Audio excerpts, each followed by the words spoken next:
So now for our feature presentation. As you know, there's been a lot of energy over the last, since I've moved to Tucson almost 12 years ago, this has had a lot of attention, a lot of energy around it, the comprehensive plan, and the topic of the title of the program is Pima Prospers. We're going to start with a presenter, Arlen Colton, and then we're going to follow with Q&A again. Take notes during the presentation because we're going to have a panel up after that for the Q&A. So our presenter, Arlen Colton, has been a planning director for Pima County since 2004. He has helped to form and has been an original board member of Imagine Greater Tucson. He's been a member of the American Institute of Certified Planners since '87 and is named a fellow of the Institute in 2004. He is a founding board member of the Friends of Planning, and he previously served on the Arizona State Parks Board, Governor Napolitano's Growth Cabinet, and is a co-chair of the Governor's Growing Smarter Oversight Council under two governors. Arlen has been an adjunct lecturer at the University of Arizona Urban Planning Program, and Arlen previously worked for the Arizona State Land Department as its Tucson office manager. He holds a BS degree in public administration and a master's degree in urban planning, both from University of Arizona. He was honored in 2013 with the Gabe Zimmerman Public Service Award for Civic Engagement. Please welcome Arlen Colton.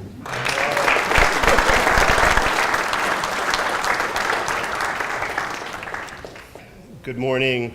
For those of you who know me, this is not my best time of the day because I'm not usually fully awake until about 9, but I work late. So I'll try to be brief, but apparently I'm supposed to lie to you anyway, so I guess it doesn't much matter. I normally do about a 45-minute presentation, and I'm going to squash it into 25 and see what we can get done. So I'm just going to kind of go through a lot of stuff quick. I'm focusing, this plan is very broad and covers a lot of territory. That's the document here in paper, and I'm going to really focus on stuff that they told me to focus on, which was more land use and things relative to development. So quick background. I've been working on this plan for about 5-6 years in terms of doing an infrastructure study with everybody else in the county, hiring the consultant and such. So really the plan is about 2 years in the making, getting there. We approached the plan with the idea that there is not unlimited money to do unlimited amounts of things. It's aspirational, it is visionary, but it is attempting to be realistic, as there are things that are going to get done, and there are things that would be nice to get done. There are things that are other people's responsibilities, but we will try to manage through that. The most important thing for me is that this leads us to the point, something that Pima County and frankly most local governments around the country do not do, is an alignment of the comprehensive plan, the aspirational document, with the annual budget of the county, the CIP, the capital improvement program of the county, and future bond programs, as well as implementing documents like the zoning code and that sort of thing. So we are seeking to get that to be more efficient, but also to have alignment. So we're not going this way on the plan and going this way on what infrastructure we're putting in. I could talk for 20 minutes on changing demographics, but I suspect you know those things. I also suspect you know the population projections for the region. What you may not know is that our time horizon for this plan is about 20 years. The plan gets updated every 10 years by state law, but we look out about 20 years or so. In 20 years or so, the population projections, the official ones, show additional 300,000 people in Pima County. Whether that's high or whether that's low, it doesn't matter, but it gives us a starting point.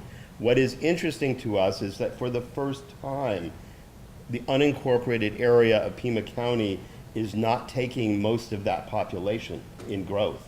Most of that population of growth will occur in the city of Tucson. Most of that population of growth will occur in the unincorporated, in the incorporated jurisdictions of the county. We are looking at probably about 80,000, give or take, in that period of time. in the plan. And frankly, if you look at existing land use out there, what's entitled, what's already planned to be entitled later on, that it may be low density today, but it'll be medium density tomorrow. Most of those things are covered in there, so that the land use changes that we recommend in the plan actually are few. They were strategic, and frankly, they were all that we could get, because we looked at the document. I'll show you a map in a second. And that's where we are in the unincorporated county, unless we're going to expand infrastructure out into the hitherlands, which we cannot afford to do. We can't afford to do as taxpayers, for that matter. The regional vision, mentioned that I was a board member of IGT. The Imagine Greater Tucson vision, which I'm sure you're familiar with, is the core vision for the plan, although we had to expand that because much of the county is more rural, and the IGT vision doesn't work for them. We need to work and deal with that in the urban area, but in the exurban and rural areas, we had to expand that. There's a huge amount of focus on economic development and less on land use. Well, I already said why on land use, but in terms of economic development, I think that's a focal point that not only has its own section, but runs throughout the plan in documentation. And as I mentioned, for us, this plan is all about implementation. That's where we started from. If you look at this map, the map is the focused development investment areas, which in state we're required to do something called a growth area element. Here's where you're going to grow. Well, in the 2001 plan, they identified very narrow growth areas. The only places that Pima County didn't grow were in the growth areas. So, it's a problem. So, what we looked at it, this tells us a little bit about growth areas and where in the unincorporated county we think we're likely or we need to work on concentrating growth. Certainly the I-10 economic development corridor, certainly the southwest area of town, and certainly Flowing Wells and some other areas in there. We've also identified all of the incorporated jurisdictions as our growth areas. And even though we don't deal with land use in those areas, we provide huge numbers of services to those areas well beyond land use. So in terms of infrastructure, health, services, et cetera. The other thing that I want to make as a point of this is that what I'm saying is that in many ways we have got a very committed, unfortunately very low density sprawling land use pattern in the county. We have used up a lot of the land. We have used up mostly all of the easy land to develop, and everything else from here on out, for the most part, is challenging and tough. If you look at the Catalina foothills and the Tanque Verde Valley, it's done, it's committed. We know what's going to happen, or it's already happened. Tucson Mountains, done, committed. Green Valley, mostly done or committed to land uses. In our areas that we have some play, frankly, the northwest side is mostly taken up by Oro Valley and Marana. We have a little spot in the middle, which is a point of conversation and discussion, but much of that is developed in a more low-density land use pattern. If you look outside of our conservation land system, there are two areas in the county where it would be relatively easy in comparison to deal with development, although not, they both have challenges. One is the southwest area, and the other, see what happens, I can reach, yay, is the area east of Sahuarita, which frankly Sahuarita someday intends to annex. And if you look at their plan, they've got discussion of that. So the county's role and in terms of where we're headed. Land use is one thing. So much of what the plan talks about is county-wide because we provide services county-wide, and that's important. I've already talked about population growth. Our plan arrives in 20 years. The point that I think that you will see throughout the plan is we need to think regionally, not only regionally within the county, but regionally, and define our role in the Sun Corridor, because if we don't do it, it will be defined for us. The folks, some of my friends in Phoenix have said, at this point, Pima County doesn't really matter to the rest of the state, unless there's a close election in Maricopa County. And the reality is that I think it does matter, and I think it has an impact in how we manage our growth and how we grow responsibly, I think is very, very important. We need to think choices. We need to think choices in housing. We need to think of choices in commercial and employment. We've got a good core, but frankly, while we're working on employment, and certainly the aerospace defense corridor and the I-10 corridor to the east, if you look at much of that land, the county's playing an active role, but most of that land, frankly, is in the city of Tucson. So it becomes a cooperative and a regional aspect in looking at things. In terms of themes in the plan in the first chapter, there are a number of themes that are pointed out, but the one that I want to focus on is healthy communities, because the concept of healthy communities not only was embedded in the IGT vision, but is embedded throughout this plan. By healthy communities, we mean healthy economy, healthy environment, healthy people, and individual communities being healthy, and that they are survivable, sustainable, which you think is a strange word. In Pima, we're growing, but when you get out to Ajo, and you get out to Picture Rocks, and you get out to Mescal and some of the outlying communities, remember this is a plan for them as well. We look to point to the future. One of the things that was said to us is that this plan is not only a plan that you and the county and people are going to use, but it is a business tool. It is something that people are going to look at, companies are going to look at, do they want to locate here or not?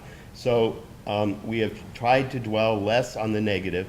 We don't shy away from the fact that we've gone through really tough times, and there's been recession, and we're not out of it yet. But the message throughout the plan tries to be very positive, and that is, I think, very important.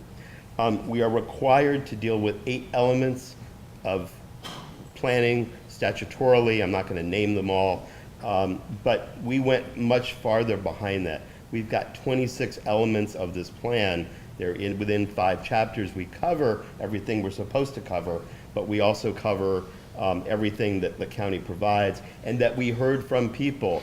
When we started this, we had no food access element. We hadn't talked about it. This is a very strong sense of the public throughout, for different reasons. Some want to grow their own food in their front yard. Some people want chickens, which is not a problem in the county, by the way, unlike the city.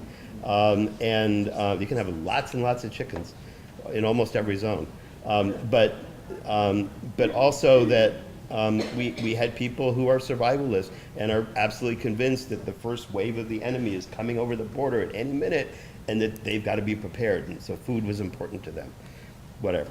And then there are some topical things that were required. There's very strong language in this document about Davis-Monthan and preserving the missions, et cetera, but we're also required by the state to deal with military airports in a different way, and we've done that as well. Also, I won't get into the sand and gravel requirements, but we have the sand and gravel industry actually had passed a bill a few years ago, and that makes them the most potentially powerful group in terms of challenging a comp plan or a general plan in the state. You can look it up. Here's the general content of the plan, and I'm not going to go through everything, but you can see how it's structured. The typical land use stuff that you would expect is in Chapter 3. All of our physical infrastructure in 4. By human infrastructure connectivity, that's everything from health to parks to everything else that deals with social service type things. Economic development is its own chapter. The cost of development, which is a required element, economic development is not, but it's in there, is its own chapter. And then what you would normally expect, the land use legend and the maps, and we have very, very specific maps. There is a difference between us and the city of Tucson.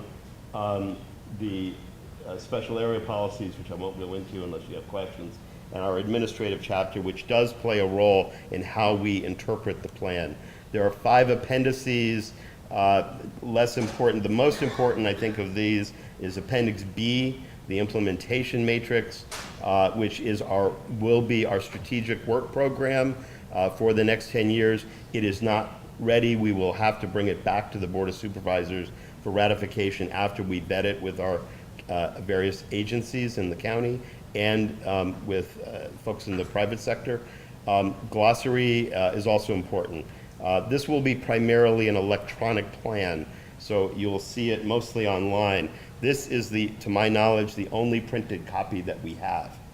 This is it right there, so nobody steal it, please, because I'll be screwed on Tuesday at the Board of Supervisors. Let me talk a little bit about the land use element. I'm just going to select particular ones. All of our elements are divided: goals, policies, and implementation strategies. We cover land use and mining and military, airports and stuff in this section. A couple of things that will be interesting to you that are changes from what we did before. Most of you know, I believe, that we can only accept comprehensive plan amendments once a year. There's a window. They have to be heard by the end of the year. Such, we are proposing a second window, a fall window for that, because there's no real reason to just have one. And so we have two windows that we're proposing. That will take a code amendment. Second major change that I want to talk about is in dealing with floodplains. In the existing comprehensive plan, what you saw, not on every property, but on a lot of properties, is that the floodplain was, or water courses, it varied what it was, depending on the map, was identified, made low density, that's what you got, and you had no property rights other than the lowest density in those areas. We have changed that in this document. If we want people to stay out of the floodplain, which we do, we ought to give land uses that you can transfer out of the floodplain. So you've got an increase in density on all properties that are floodplain affected, as long as you transfer them out onto the property that's unaffected. That is not what we do today. That's what we propose to do. We spend a fair amount of time on golf course reuse. We amended, Priscilla worked with us in terms of dealing with golf courses that are entitled but not yet built. We were worried about golf courses that were there and no longer there, and what do you do with the land? Because it is a bit of a mess. I'll talk about the land use legend changes in a second. The other thing that is important, I think, to note is that we have 13 land use maps. 6 or 7 are affected by land use changes. The rest of them are not. They tend to be more rural in nature. The land use maps, the changes of those were based on individual requests by property owners for their property, which is the traditional county process. People come in, say, I want you to change the density on my property from X to Y. We've got a number of those, not as many as I would have thought, but I think that's because there's not that much land out there. And then a number of staff recommended changes that we put forth for varying reasons, mostly to up-plan property. The land use legend and maps, and the land use legend is all of the different districts. For those of you who deal with this a lot, this will be familiar. I'm not going to go into a lot of detail. I just want to focus on overall what we did. We had too many land use districts. We had, I don't even know how many for commercial. We deleted most of them and combined and reconfigured. We changed the minimum densities, or there were minimum densities in the existing plan. We are more focused on minimum density than ever before. The reason is, in this community, it's always been, if you've got a density of this planned on your property, anything below that is just great. Well, anything below that is just great has meant we have no possibility for expansion of transit, anything other than a car to get you to and from your places, because the density isn't there. We've developed that way. We've also dealt with not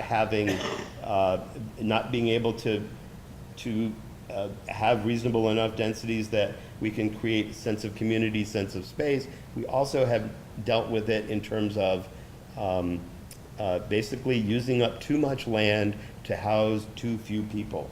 and that has caused the sprawl that we have, I think, today. And I'm not saying that it looks bad or anything else, but unless we become more efficient in using our existing infrastructure more efficiently, we have a financial problem in the community, and we will be paying for it in the years to come. There are some new categories in the document. The one that I'll focus on is Planned Development Community. We have renamed all of our existing specific plans, our master plan communities, the kind that Priscilla builds, as Planned Development Community.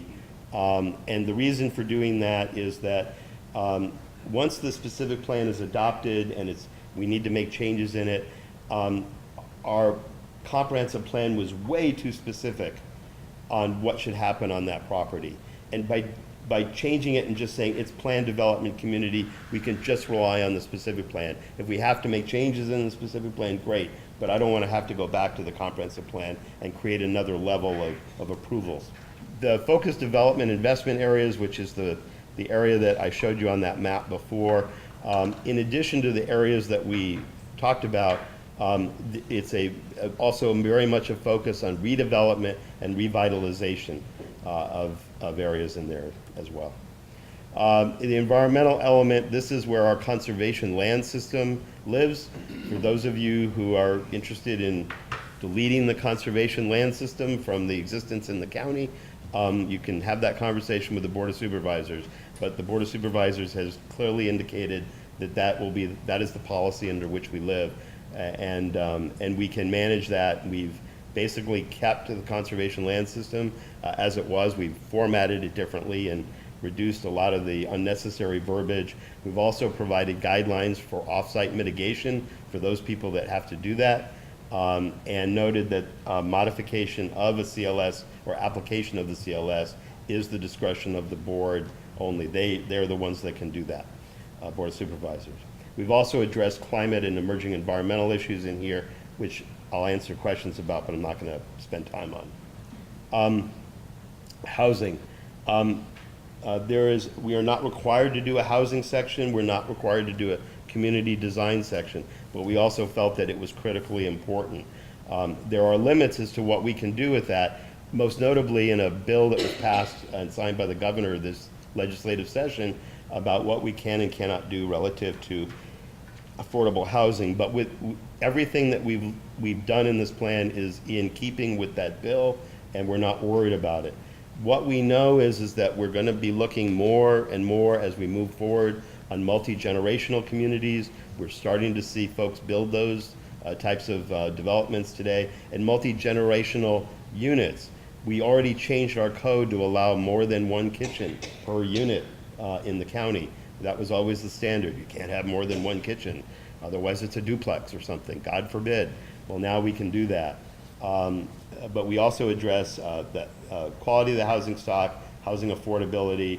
We've got a section on dealing with homeless and special populations, as well as fair housing. In design, all of these things, I'm not going to spend time on them, but except for one, and that's the efficient use of land outside of our conservation land system. If indeed our conservation land system identifies the most critically sensitive land for habitat for endangered species, then outside of that area, we ought to start thinking about lightening up some of the regulations. And if you look in that particular section, we talk about it. It is not direct language, but I will tell you that what it means is let's look at how we apply the Native Plant Preservation Ordinance. Let's look at how we apply the landscape standards, et cetera, et cetera, et cetera, through that. Those will be code amendments, and those will be discussions, and those will involve people in this room when they happen, because it probably will be a battle, but that's what the plan calls for. Transportation, this is the focus of the transportation element. You can read for yourselves. Road maintenance and safety, and very much tied to economic development. We are also on Tuesday at the Board of Supervisors, once we deal with the plan, the next item up is the major streets and routes update. We are doing a comprehensive update of that plan. That's the one that sets roadway widths identifies what all the major streets are in the county. It has not really been comprehensively updated for 20 or 30 years, I'd say. And so it's time to do it.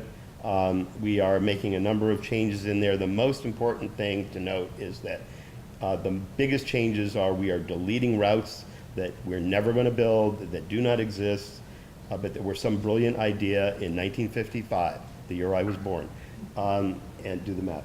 And then also reducing right-of-way on most of the streets. We are making increases in a few of them, but in most cases we are removing things from the major streets plan, which are no longer valid ideas in 2015. I think it's important to note, because we're talking about healthy communities, that the health services element is very, very profound and pronounced in this. And it, to the extent that it affects individual land uses, maybe not as much, but it's important for me to share with you that you want to look at the health services element, because we cover an awful lot of stuff, and it's one of the biggest challenges I think that the county has. Similar workforce training, we are the workforce training agency, if you will, for the county. We focus a great deal on creating partnerships with Pima College, JTED, the university, and schools. Economic development is its own chapter, and in the amount of time, I'm not going to spend a lot of going on here, but just be aware that we talk about economic development as our prime model. We are basing this off of the short-range plans that the county administrator has put forward, but we are interpreting it, have to go for a longer-term period of time. So we talk about our opportunities, and these are all some of them. We talk about tourism, and we talk about the arts.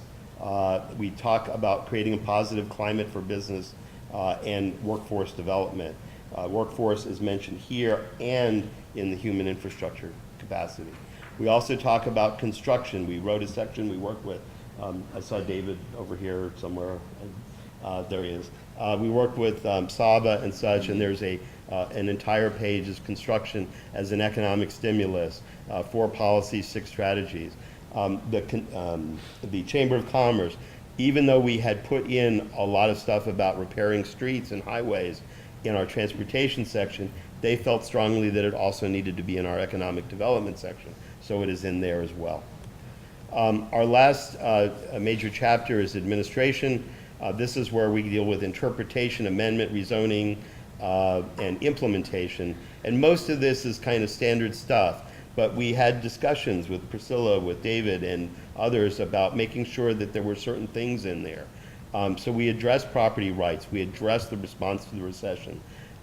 We clarified what is a guideline versus what is a standard, voluntary versus a regulatory framework. We added an existing approved entitlement section to clarify that if these policies apply to when you rezone, they do not apply if you've got existing entitlements. We also set forth an interagency monitoring team that's fully explained to the extent we can, and that's how we're going to make sure that the plan and the CIP and the budget and everything are in alignment. The Planning and Zoning Commission made a recommendation last April 8th, and in that recommendation, which they recommended the plan go forward, one of our commissioners, Ms. Bain, is here with us today. She's obviously a member of the organization here. There were a number of staff corrections and additions. Land use, they considered all of the land use changes. The most contentious is one parcel on Orange Grove Road at west of Oracle and Pomelo. We have had more letters on that one parcel as to whether or not it should stay medium intensity urban or be downplanned to low intensity urban 1.2. That is the singular most contentious item. More significantly, from a development standpoint, there was a disagreement between staff and the Coalition for Sonoran Desert Protection on properties that are in the center core of the northwest area. And by that I mean Cortero Farms to Linda Vista, Thornydale, Shannon, that area, infill properties.